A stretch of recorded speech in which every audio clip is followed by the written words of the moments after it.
She wasn't supposed to be there. 180 SEAL candidates, one woman. When Lieutenant Jordan Reeve stepped into the freezing surf on day one of Buds, someone laughed. Another whispered, "She won't last 48 hours. Now, they didn't just doubt her, they wanted her to fail. And the worst part, it wasn't just the trainees, it was the brass, the system, the silence. What none of them knew was what she had already survived. What would you have done in her boots? Comment below. Share this story with someone who still believes in honor. And if you're new here, subscribe to Veteran Biker now for raw, unforgettable stories of justice, redemption, and brotherhood. Tell us, where are you watching from? And don't miss tomorrow's episode. It's one you won't forget. The audio crackled with static, then settled into clarity. "Let her fail publicly," came the cold voice of a senior officer. "It'll silence the media circus. 1 week, maybe 2, she'll ring that damn bell herself." A pause, and if she doesn't, adjust her evaluations quietly. No one was supposed to hear that. But somewhere in a military network server, buried beneath layers of encrypted training logs, the file existed. Corrupted, mislabeled, but real. It was the unspoken truth behind why Lieutenant Jordan Reeve, the first veteran woman ever admitted into SEAL qualification, had been accepted in the first place, not to succeed, but to fail, loudly.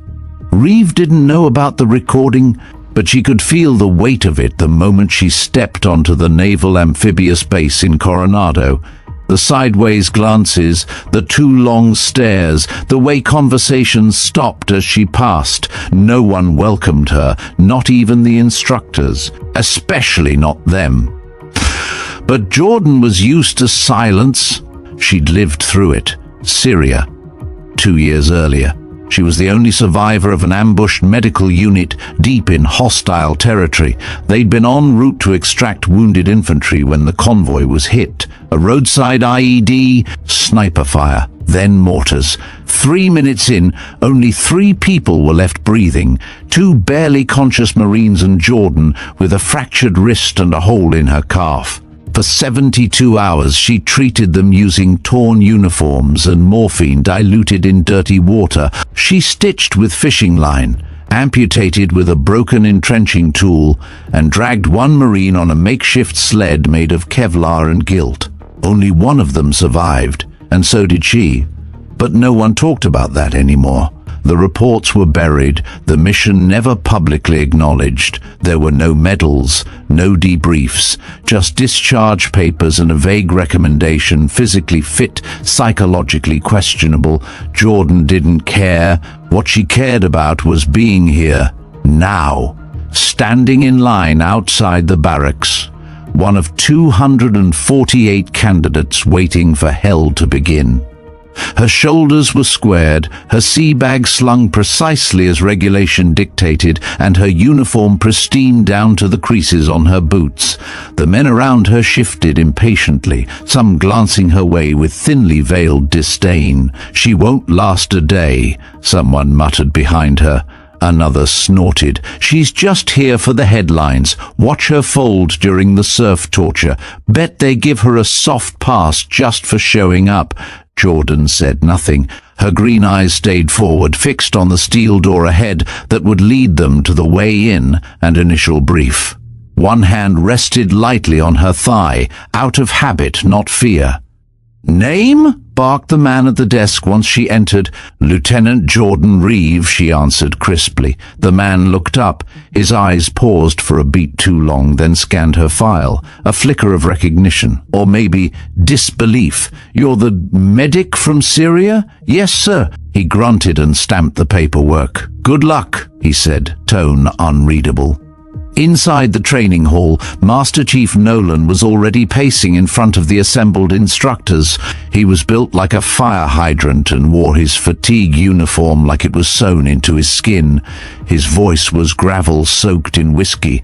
"I don't care where you came from, who your daddy is, or how many push-ups you think you can do. You want that trident, you'll earn it, or you'll bleed trying." He turned, gaze sweeping the room. Then he stopped just for a second on Jordan. No welcome, no nod, just a look, measuring, cold. She returned it without flinching. Jordan moved through the initial drills with mechanical precision. Everything was regulation, the way she saluted, the speed of her replies, the measured cadence of her footfalls during formation runs. She wasn't trying to impress anyone, she was surviving. Fitting in wasn't part of her plan. It never had been.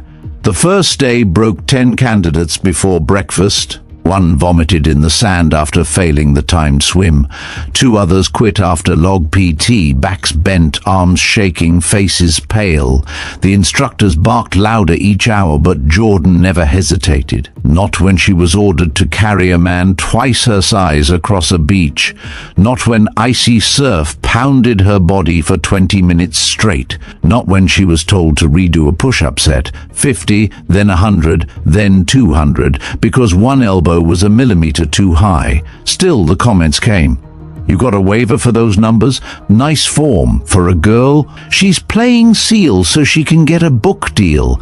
Every sentence was a needle, and every needle landed in the same place she kept locked tight, the part of her still hearing screams under a Syrian moon, still wiping blood from a dying man's lips with her bare hand.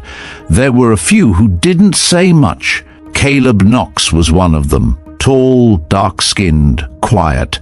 A prior Force Recon Marine now trying to earn a trident. He didn't speak to her, but he didn't laugh either. Neither did Mason Dyer, a wiry Texan with sharp eyes and a permanent squint.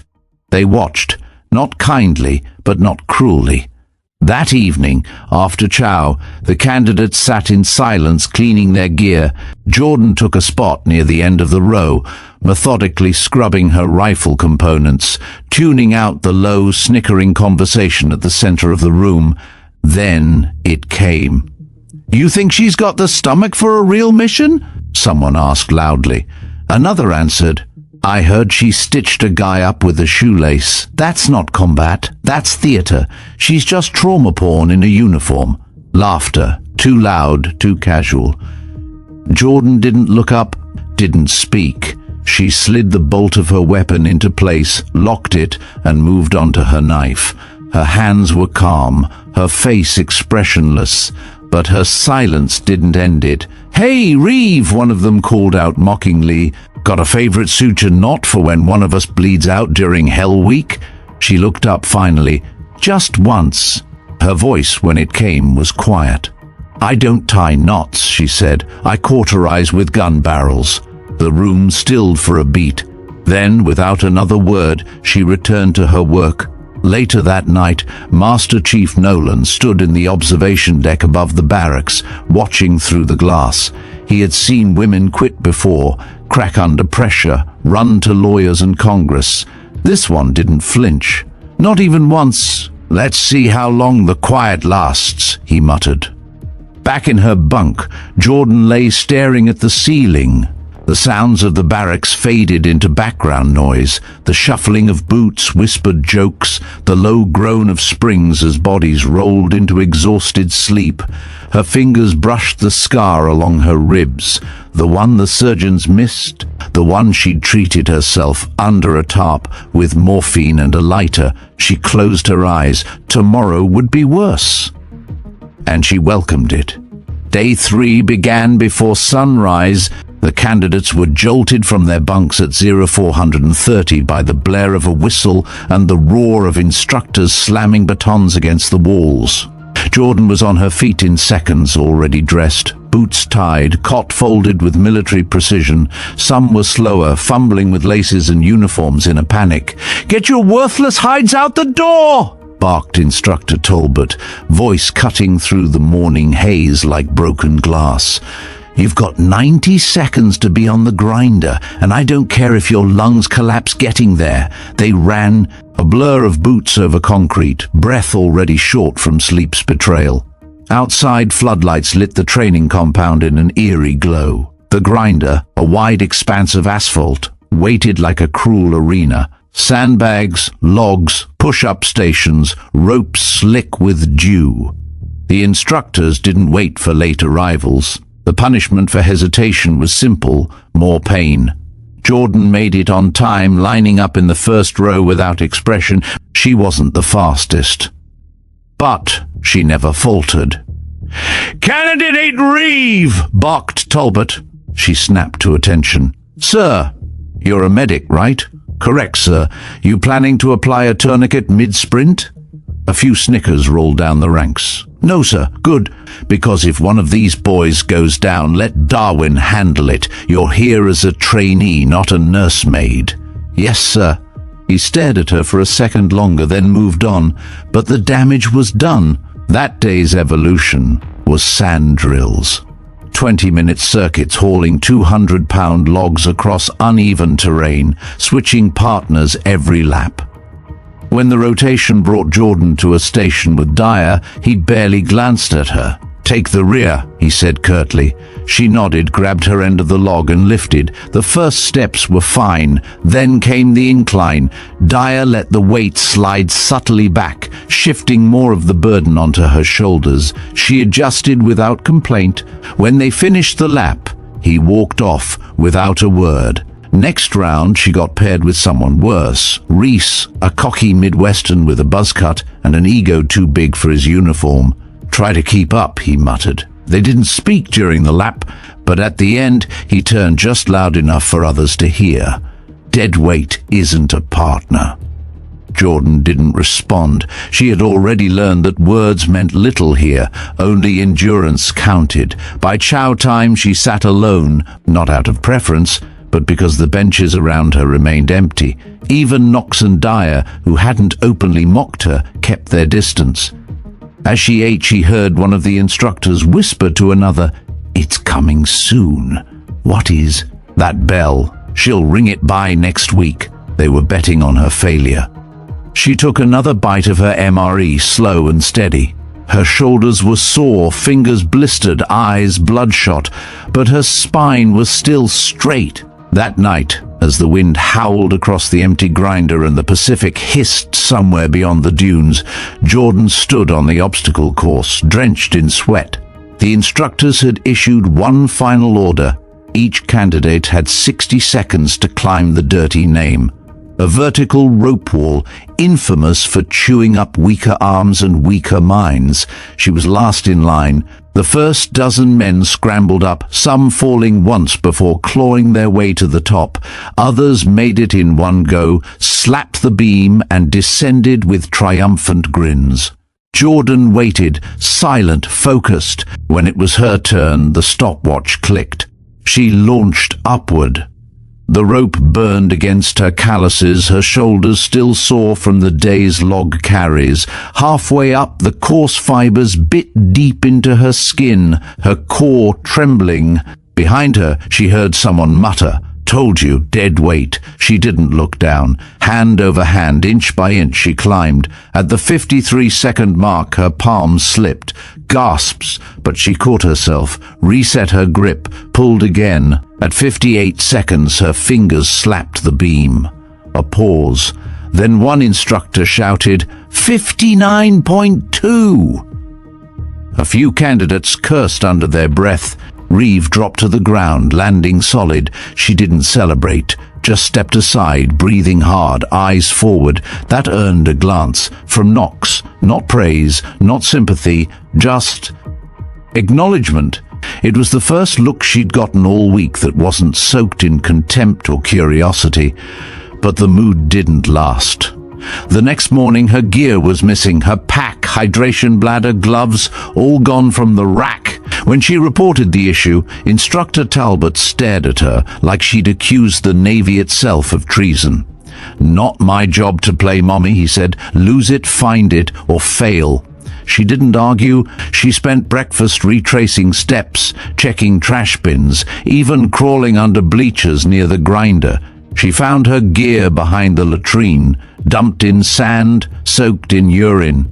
She didn't flinch. She cleaned it, quietly, thoroughly, one piece at a time, then lined up like everyone else. That afternoon, they ran the surf torture, freezing waves, uniforms soaked, cold air slicing through soaked flesh. Candidates locked arms, teeth chattering, neck deep in the ocean as the instructors screamed over the roar of the tide. "You want warmth?" One barked. "Ring the bell!" One man did, then two more. Three silhouettes jogged back toward the bell in the distance. The clang echoed across the sand like judgment. Jordan stayed, Knox stayed, Dyer too. When the exercise ended, the group was smaller. Jordan looked around. Her legs shook. Her lips were blue, but her eyes were sharp. Talbot watched from the dunes, hands on hips. He didn't smile, but deep inside, something began to shift. Not in the instructors, not in the men around her. In the story they were trying to write without her. She wasn't a footnote, she was still here. Hell Week was designed to break men. 5 days, 4 nights, less than 4 hours of sleep in total, endless drills, frigid surf, psychological games, and a constant drumbeat of shouted orders designed to expose weakness. Most candidates didn't make it past day 2. By the 3rd night, Jordan hadn't slept in 36 hours. She couldn't tell if the blood on her shirt was hers or someone else's. Her socks were soaked and crusted in sand, her skin rubbed raw at the joints, her mind flickered in and out of lucidity, balancing on that razor edge between fight and collapse, and still she kept moving. That night, under an orange sliver of moonlight, the instructors ordered a night nav drill. Candidates were split into pairs, handed a compass and a crudely marked map, and sent out into the scrublands beyond the compound. "Find your way back." 3 hours. Don't miss the time window. Jordan was paired with Reese. He wasn't happy about it. "Just stay out of my way," he muttered, jabbing a finger at the map. "We're heading to grid Echo 5, then swinging back east. You think you can follow a line?" She nodded. "I've read a map before." His smirk was audible. "Sure you have, Captain Shoelace. They moved out." The first 30 minutes were quiet. Reeve took bearings, triangulated landmarks, kept pace. Reese walked slightly ahead, muttering to himself, double-checking her readings like she was a child learning to count. Then, suddenly, he stopped. "Bathroom," he grunted, disappearing behind a tree. 5 minutes passed. 10, she called out, low but firm. "Reese?"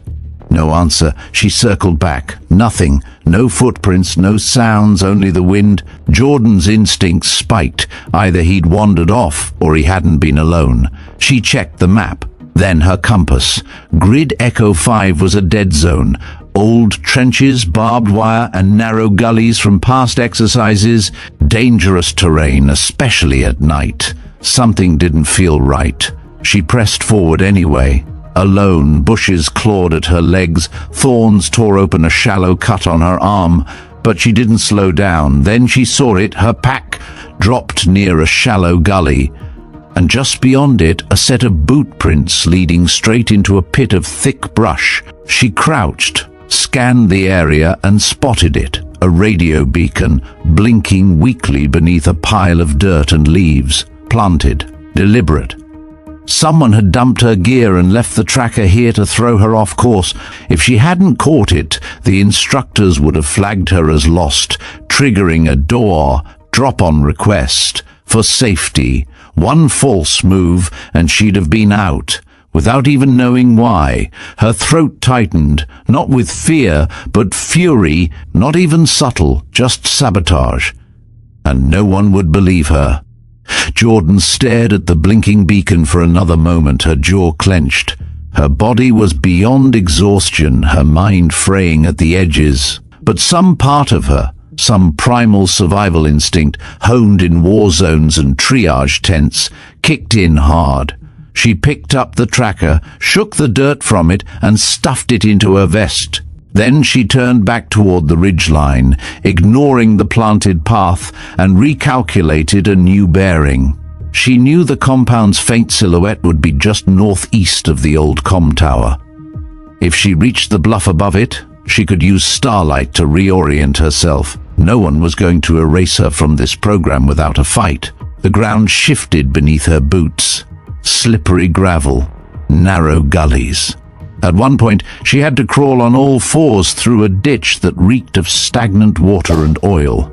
But she pushed on, her mind whispering the mantra she'd learned in Syria: one step, one breath, one more. An hour passed, maybe more. Then, up ahead, movement, a faint glow, flashlights, the instructors. She stumbled out of the brush, face streaked with mud, uniform torn at the sleeve. Talbot raised an eyebrow. "You're late. Lost my partner," she rasped. "I'm sure you did. Jordan didn't bother defending herself." "What's that?" another instructor asked, pointing to the device in her vest. She pulled it out, found it in a ditch. My gear was dumped next to it. Talbot took the beacon, studied it, then glanced at the others. "No comment. Go hydrate. You've got 30 minutes before the next evolution." That was it. No report, no investigation, no one cared. But the damage wasn't done. As she approached the tents, Knox was sitting by the water barrels. He looked up, saw her bruised and filthy, and for the first time spoke directly. "You weren't supposed to come back." Jordan didn't reply. He nodded toward the beacon she was still holding. "That was your only out?" "I'm not looking for a way out," she said. Her voice was quiet. "I'm looking for the way forward." Knox studied her for a moment longer, then stood and walked off. In the shadows, Dyer watched from behind a stack of cots. He didn't say anything, but his expression wasn't mocking. It was unsure. The next morning, Instructor Talbot walked the line of candidates before dawn. When he reached Reeve, he stopped. "Still breathing?" "Yes, sir." "You'll regret that." She didn't flinch. As the flag rose and the anthem crackled over the old bass speakers, Jordan Reeve stood taller than any other candidate in formation. She knew the game now. They weren't testing her. They were daring her to quit, and they'd be waiting a long damn time. Week 5. The silent war was no longer silent. Jordan had survived Hell Week. Not endured, survived. Few expected her to last this long. Fewer still wanted her to, but the whispers had quieted. Some candidates no longer laughed. Dyer even passed her an extra protein bar after a brutal beach circuit. Knox nodded at her during gear inspection. There were cracks forming in the wall. Then came the briefing. Talbot entered the training room with a clipboard in hand, his expression unreadable. Behind him stood Commander Rourke, the officer overseeing this phase of the program, a man known for precision and political neutrality. "Candidates," Rourke began, "your performance has been assessed. We are trimming down to 74 for the next phase. Some of you didn't make the cut." Murmurs, tension. Talbot began reading names of those who would continue. Jordan stood in position, unmoving. Her uniform was immaculate, her body still sore but functional. She'd hit every mark, exceeded the swim time, logged the third best obstacle course finish that week, aced the tactical navigation. Then came the gut punch. Reeve, out, silence. The list moved on. Her hands twitched barely, but she didn't speak. Not in front of the others. After dismissal, she waited outside the instructor's quarters for nearly 30 minutes until a young lieutenant finally motioned her inside. Talbot wasn't there. Rourke sat at his desk, skimming reports. She saluted. "Permission to request clarification on my drop, sir." Rourke didn't look up. "It's all in the file. I'd like to understand, sir. I met all physical and tactical standards. My last eval showed above average scores in every category except team cohesion, which respectfully was never flagged before." He finally looked up. His eyes were hard but not cruel. "It's not just about scores, Lieutenant. We assess the overall suitability for field integration." "With respect, sir, that sounds like a catch-all category." He said nothing. She stared at the folder on his desk. Her name marked in red. A stamp DOR recommendation. Instructor discretion. "I never dropped on request," she said. "No, but the instructors raised concern over your adaptability, decision-making under pressure, and team dynamics." Her mouth tightened. "Sir, those are subjective categories, and that's exactly why they're left to the discretion of those in the field." It was over. She left the office with her spine straight and heart pounding. Outside, Knox caught up with her. What happened? They dropped me. He blinked. On what grounds? Discretion. He didn't speak for a few seconds. Then, you want to fight it? Jordan looked past him toward the training compound, the grinder, the ropes, the cold surf. I didn't come here to walk away clean. Knox nodded once. Then you won't. Jordan didn't file a complaint, not right away. She didn't go to the press, didn't call her congressman, didn't cry into a camera. That wasn't her way. Instead, she asked for one meeting with one man, General Silas Ward. He wasn't part of the SEAL command structure. He wasn't even Navy. He was Joint Special Operations, with a long memory and a longer list of enemies. But he'd served in Syria, and he knew Jordan Reeve. They met in a nondescript office at Pendleton 3 days after her dismissal. Ward looked older than she remembered, more silver in the hair, more tired around the eyes, but the steel was still there. "You should have been killed on that convoy," he said quietly. "I almost was." He opened a folder. Inside were her scores, her training records, even a transcript of a field debrief from 2 years earlier, one that had mysteriously vanished from Navy files. "I've seen dozens of candidates pass buds with worse numbers," Ward said, "and none of them treated an arterial bleed with a pen cap and a tourniquet made of body armor." Jordan didn't smile. "They said I lacked team cohesion." Ward's expression soured. "They gave you sabotage, and when that didn't work, they gave you silence." He leaned back. "What do you want, Lieutenant? Reinstatement? That won't be easy. These things never are." "I'm not asking for easy," she said. "I'm asking for a fair fight." Ward closed the file. "You'll get it. But it comes at a cost. I already paid it." He stared at her for a moment, then nodded. "Then pack your gear." 3 days later, she was back at Coronado. No ceremony, no announcement. She just showed up on the grinder, boots laced, eyes forward. Talbot saw her first, his face tightened. "You're not cleared to be here," a voice cut in from behind him. "She is now." General Ward stepped forward, flanked by a Navy JAG officer and a civilian legal observer. "Lieutenant Reeves' dismissal is under investigation," Ward said. "Until it's resolved, she is to resume training effective immediately." Talbot didn't respond. He just stepped aside.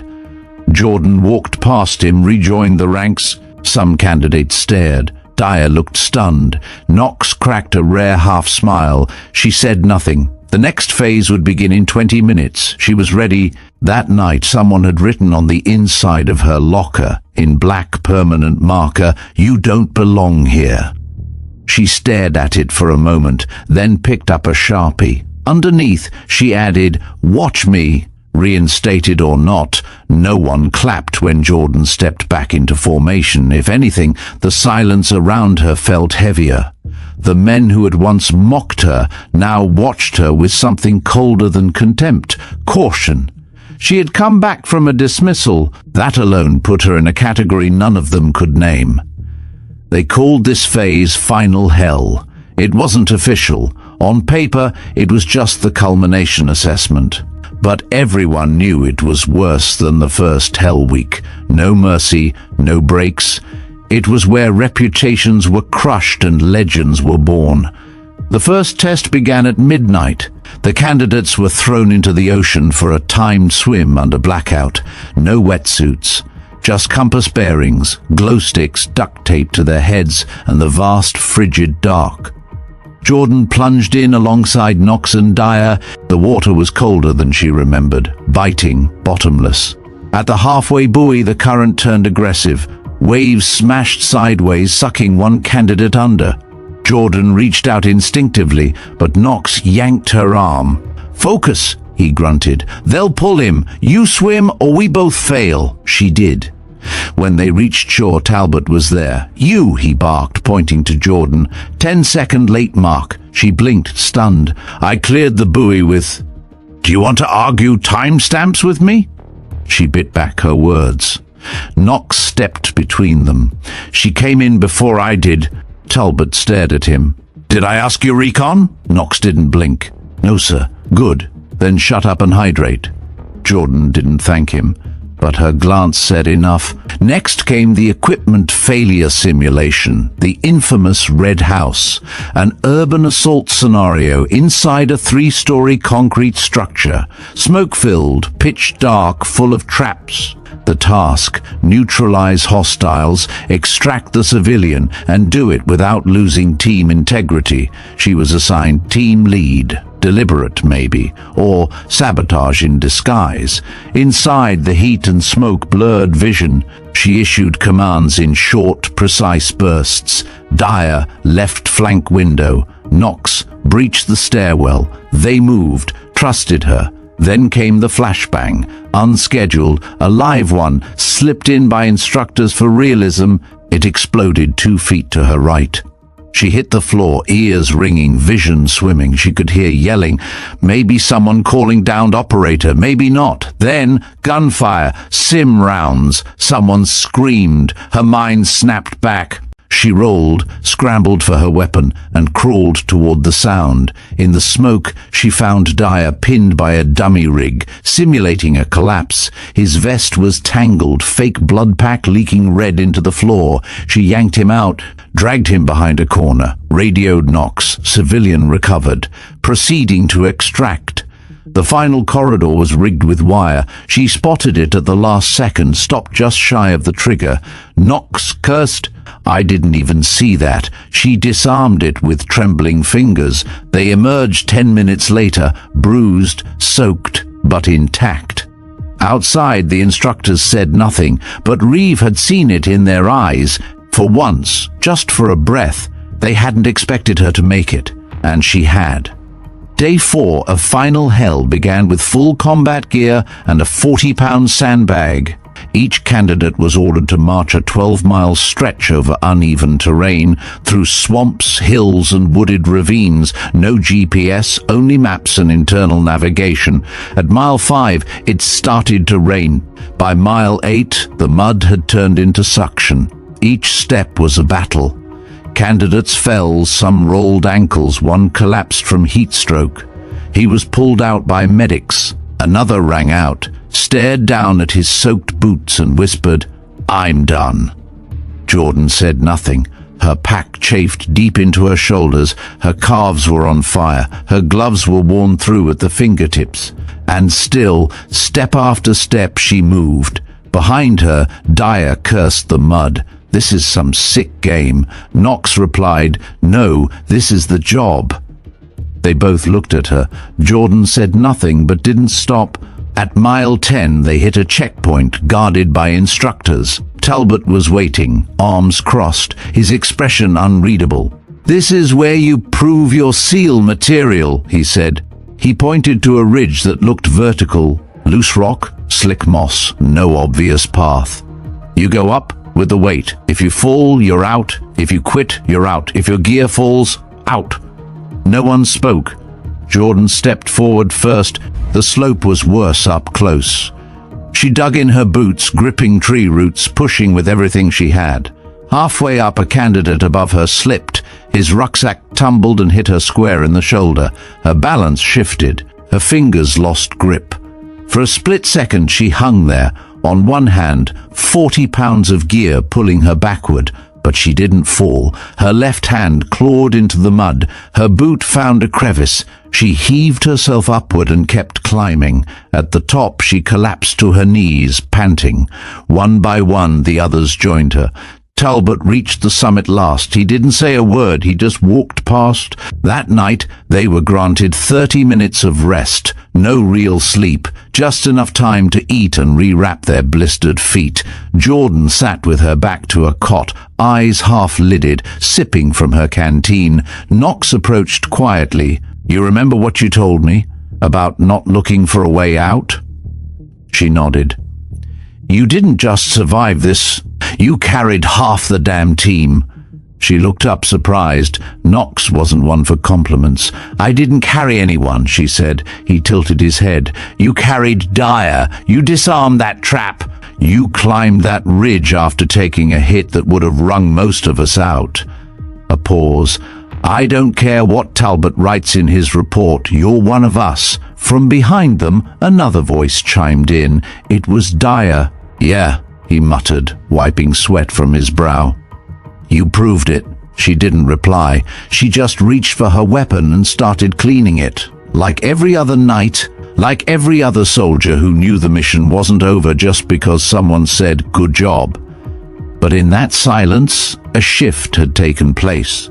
For the first time, she wasn't just tolerated, she was respected. 3 weeks after Final Hell Week, the compound was quiet. Only 19 candidates had made it to the final evaluation. Jordan was one of them.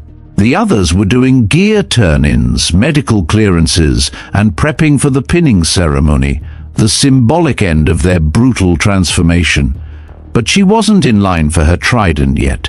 She had been summoned to a room with no windows on the second floor of admin, behind a door marked "Authorized Only."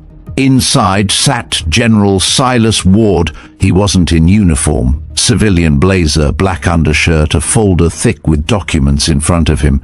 Jordan entered and saluted. "Sir." "At ease, Lieutenant." She stood tall but alert. Her pulse was steady. "You look like hell," he said. Hell left its mark. Ward chuckled. "I've read your file." And the version the instructors submitted. He tapped the folder. "They don't match." Jordan didn't flinch.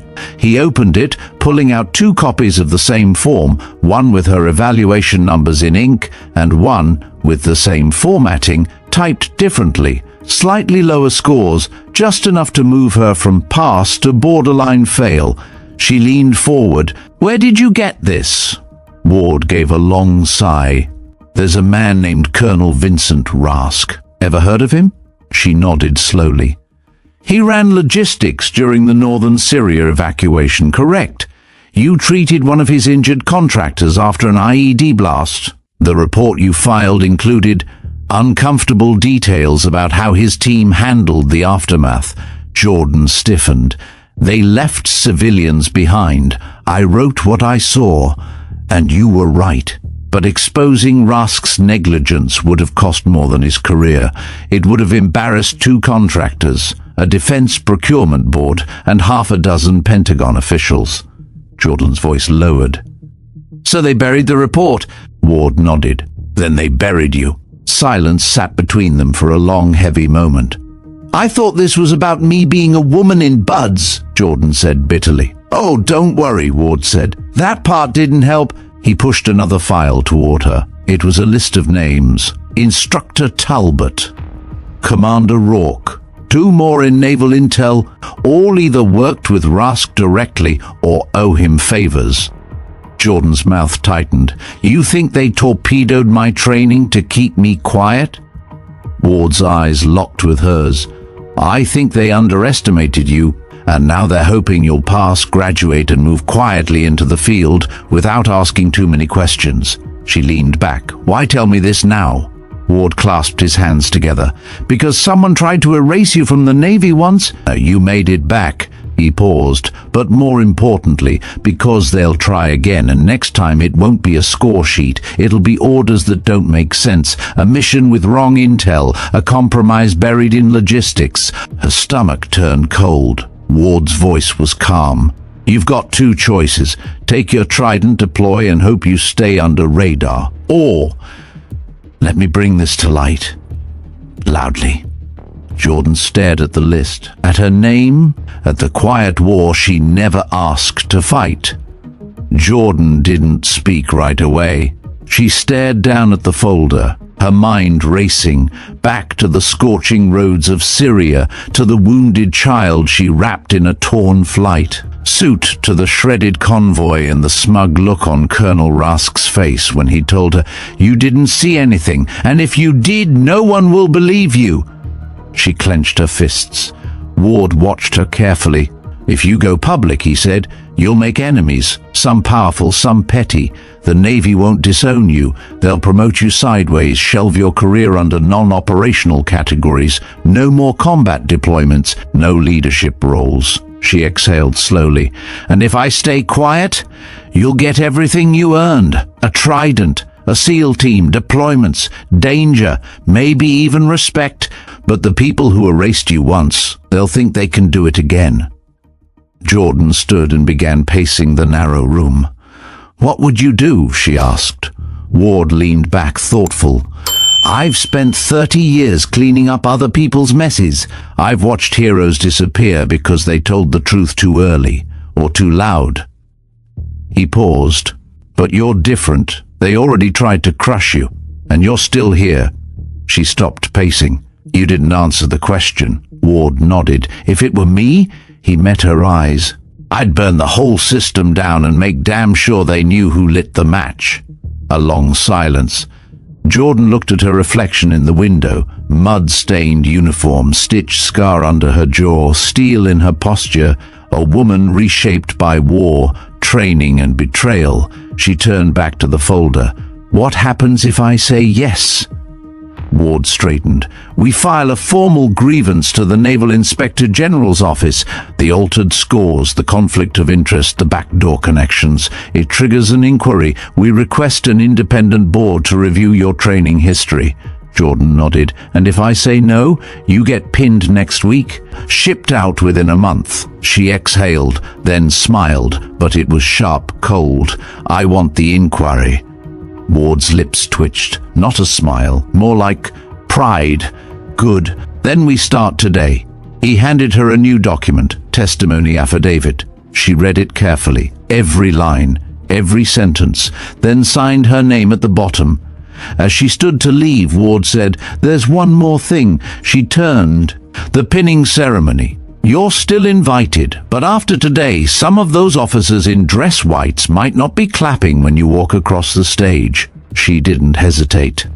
"They weren't clapping when I arrived either." He grinned. "Fair enough."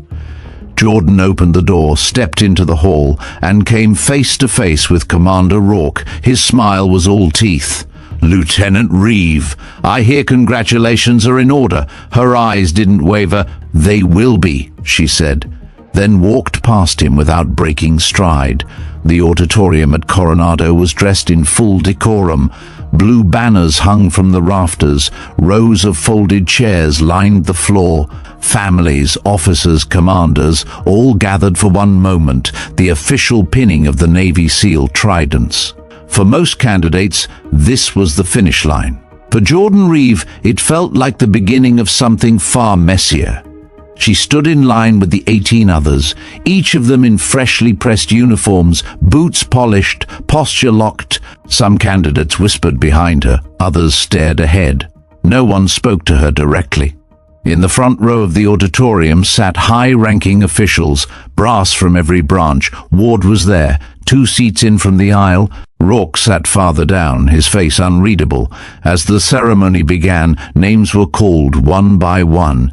Each candidate stepped forward, was greeted by an officer, received their trident, a firm handshake, a nod, applause, camera shutters, then Lieutenant Jordan Reeve. Silence. Jordan walked forward, step by step, her boots echoing against the wood. No one clapped, not a single soul. She reached the center of the stage. Commander Rourke stood waiting. He stepped forward, pin in hand, expression neutral. As he raised the insignia, she held his gaze. He leaned in, just enough for her to hear. "You could have stayed quiet." She didn't blink. "You could have done your job."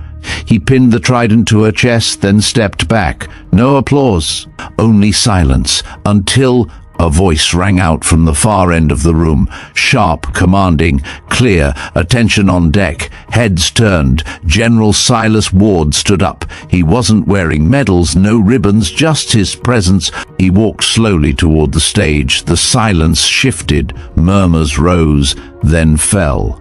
Rourke's jaw tensed. Ward climbed the few steps, approached Jordan, and stood face to face with her. Then he saluted, a crisp, precise regulation salute, and held it. Gasps rippled through the crowd. Officers stood, so did candidates. One by one, the room rose to attention. Rourke was the last. Jordan returned the salute, sharp and steady. Ward stepped closer, just enough to speak under breath. "You earned this louder than anyone in this room." She gave a nod. "Thank you, sir." Then he turned to the audience and spoke, not through the mic, but it carried. There are those who graduate by standard, and there are those who graduate in spite of sabotage, lies, and fear. He looked directly at Rourke. This woman is one of the most lethal, disciplined, and unshakable operators I've seen in my career. He turned to Jordan once more. Welcome to the teams, then stepped off the stage. The applause that followed started small. One hand, then two. Then the floodgates opened. For the first time, Jordan heard her name carried not in whispers or mockery, but in respect. And deep in the crowd, someone shouted, "Hoo-yah, Lieutenant!" She didn't smile. She just stood there, steel straight, eyes ahead, the trident catching the light on her chest. Because now they all knew they hadn't broken her. They'd forged her. 3 days after the ceremony, Jordan was summoned again, this time to the Naval Auditorium in Washington, D.C. It wasn't a SEAL graduation. It wasn't even Navy exclusive. It was the Joint Recognition for Valor and Ethics in Service, a high-level event hosted by the Department of Defense. Few operators were ever invited. Fewer still were called to the stage. Jordan arrived in dress blues, hair neatly pulled back, ribbon rack minimal. She stood at the edge of the hall as senior officers filled the room. Air Force generals, Marine brass, political aides, Pentagon staffers. Then she saw the name placard on stage. Lieutenant Jordan Reeve, Special Commendation for Integrity Under Pressure. She hadn't requested this. She hadn't even known about it. Ward appeared beside her. They didn't want this ceremony, he said, voice low. But the Inspector General's report went wider than expected. You didn't just survive sabotage, Reeve. You exposed a whole system that's been protecting the wrong people. Jordan's lips tightened. And now they're pretending they always supported me. Some are, he said, but not all. He nodded toward the stage. Commander Rourke stood there, in full dress, face unreadable. Her stomach turned slightly. The ceremony began. Speeches, statistics, glowing tributes to the strength of inter-service trust. Then came the moment. The moderator stepped up.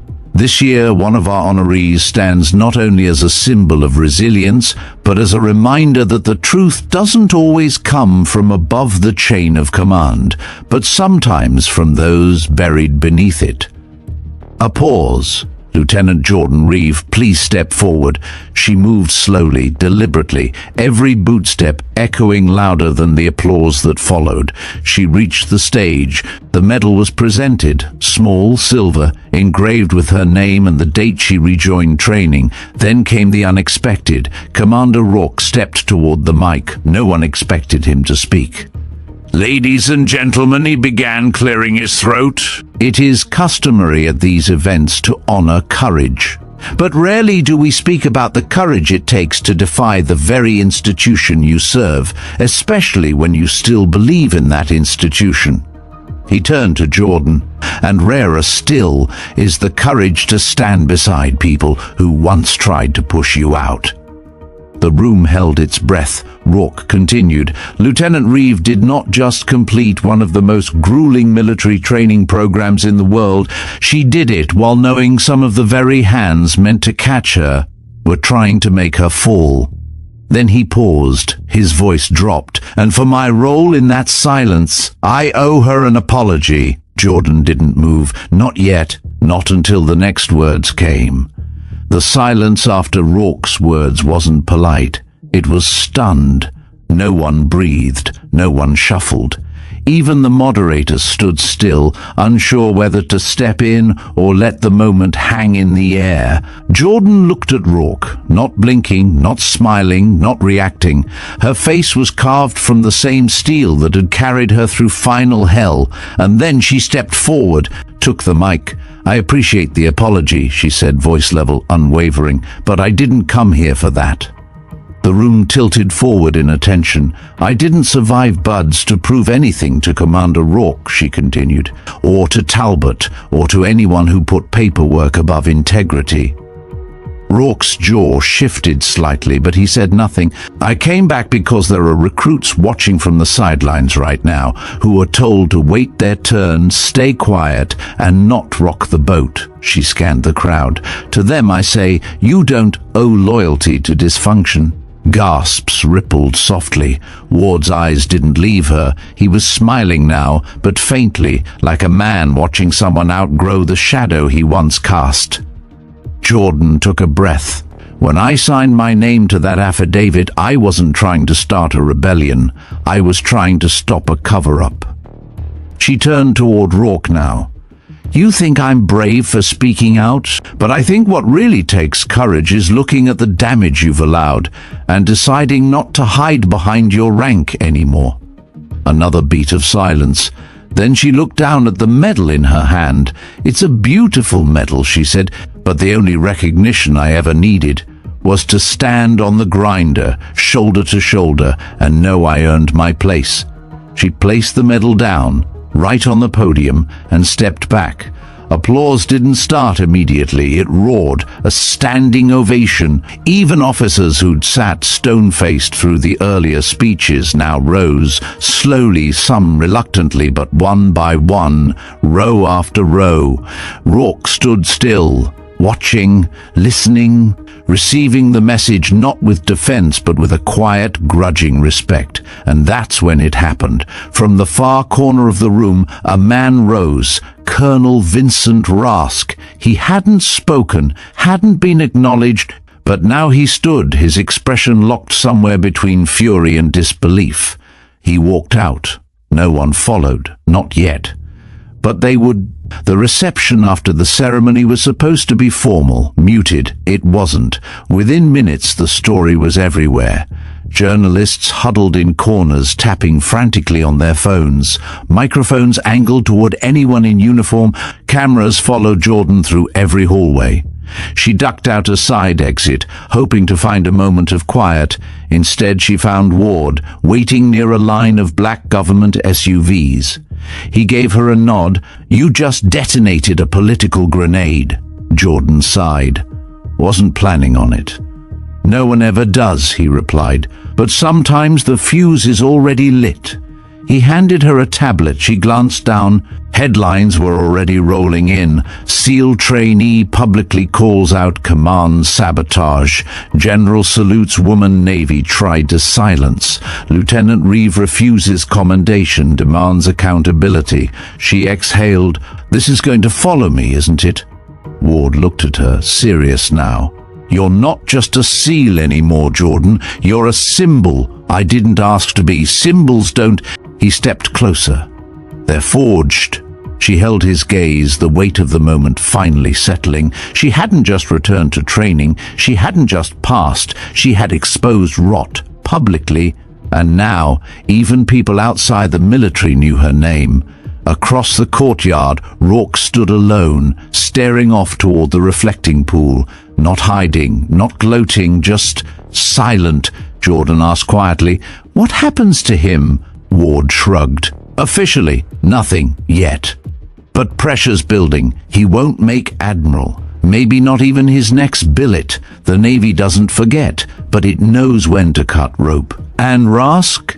A grim nod. "Already under investigation. The Syria files you flagged are reopened. Congress wants a hearing. People want answers." Jordan didn't smile. She didn't feel triumphant. Just clear. "They're going to paint me like a hero," she said. Ward replied, "They already have." She folded her arms. "I didn't do this for applause." "No," he agreed. "You did it for the next one, the next woman, the next vet, the next soldier who sees something broken and thinks, maybe I'm not crazy." A pause. Then Ward extended his hand. "Congratulations, Lieutenant." She shook it, firm, certain. A group of junior cadets approached then. 2 women, 1 man, all under 22, still wide-eyed, still holding their dress caps like fragile symbols of hope. "Ma'am," one of them said, nervous, "I just wanted to say, you made us believe again." Jordan nodded, then turned to walk away. Not toward the press, not toward the medal, but toward whatever came next. Because real victories They don't end with applause. They begin with someone refusing to stay quiet. 6 months later, the grinder at Coronado looked the same. Same cracks in the pavement, same salt in the air, same echo of boots pounding against asphalt under the scorching sun. But one thing was different. Jordan Reeve now stood at the front of the line. She wore instructor khakis, no ribbon rack, no ceremony, just a whistle around her neck and a clipboard under her arm. Candidates stood in formation. Young, nervous, too clean. 22 of them. One of them, a girl with a crew cut and eyes full of stubborn fire, was already looking like she was ready to break something or someone. Jordan remembered that feeling. Remembered being her. "Eyes front!" Jordan barked. They snapped to attention. She stepped forward, walked the line slowly. "You're not warriors yet," she said. "You're not operators.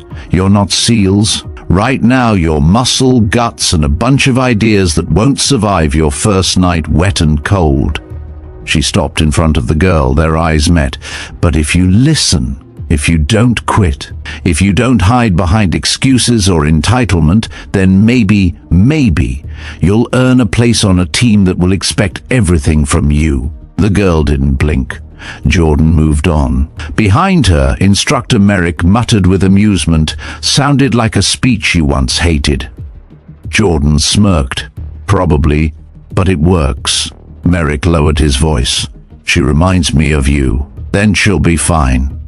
The training began, and Jordan didn't go easy on anyone. She was precise, demanding, relentless, but fair. And something changed in the compound. Candidates stopped whispering about who she was. Instead, they started copying her stance, her focus, her refusal to waste energy on complaints. They called her Reeve the Razor, because she cut through excuses, because her presence demanded something higher than survival. It demanded purpose.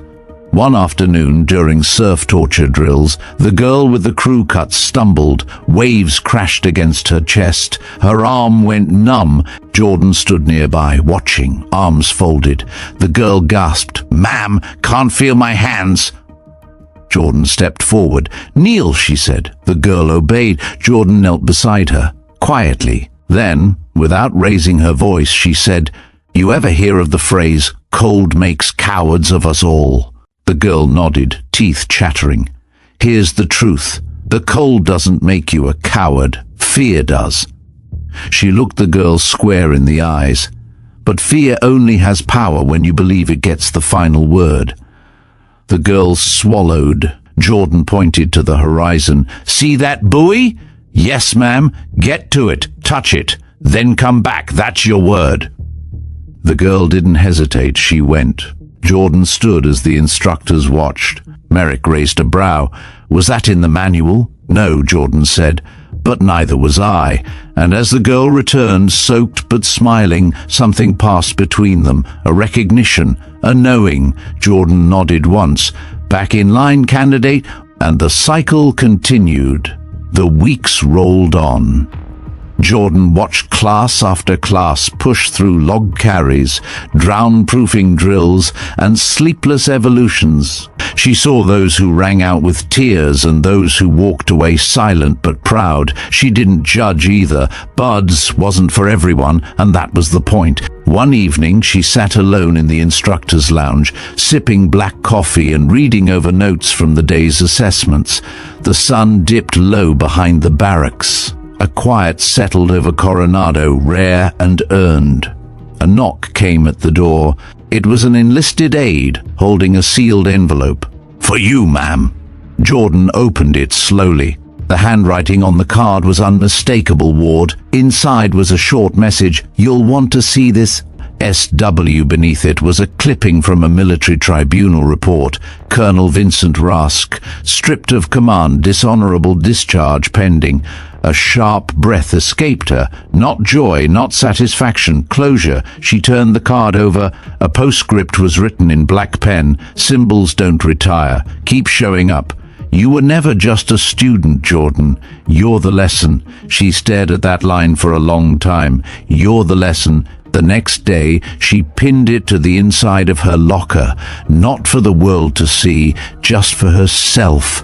Later that week, as the class neared the end of their first phase, they gathered in the sandpit for a debrief. The air was still, and the candidates were beaten, bloodied, blistered, but standing. Jordan stood before them. She could have given the same speech every instructor gave about legacy, tradition, sacrifice, but she didn't. She simply said, pain doesn't make you special. Survival doesn't make you strong. What makes you a SEAL is knowing the system doesn't always want you to win, and showing up anyway. She paused. Every time someone underestimated me, they handed me a weapon. I didn't ask for it, but I learned how to use it. Then she looked around at all their faces, all their doubts. Some of you won't make it. That's okay, but if you go down, don't go down quiet. She walked a few paces, and if you stay in this fight, then remember, you don't just represent a team. You represent the people they tried to erase. The wind picked up. The ocean roared behind them. Jordan turned and started walking off. But one of the candidates, yes, the same girl with the crew cut, called out. Ma'am? Jordan stopped, turned halfway. Can I ask, what kept you going? The question hung. Jordan considered it, then stepped back, just enough for the words to hit everyone. She smiled, but it wasn't soft. It was earned, and she said, I stopped needing their permission to matter. Then she walked into the wind, boots firm, back straight, and behind her 22 hearts beat faster, because they'd just seen what impossible looked like, and it looked like them. And just like that, she walked into the wind, not as a survivor, not as a symbol, but as a standard, the kind that reminds us all, you don't need permission to matter. If Jordan's story moved you, if it made you angry, inspired, or just proud, we want to hear it. Tell us in the comments what part of her journey hit you the hardest. Have you ever been underestimated and refused to stay silent? Don't forget to subscribe to Veteran Biker for more true-to-the-bone stories of military grit, justice, and redemption. Like, share, and pass this on to someone who needs to remember. You don't rise by being accepted. You rise by not backing down. Stay with us. There are more stories on screen right now that we know you'll love.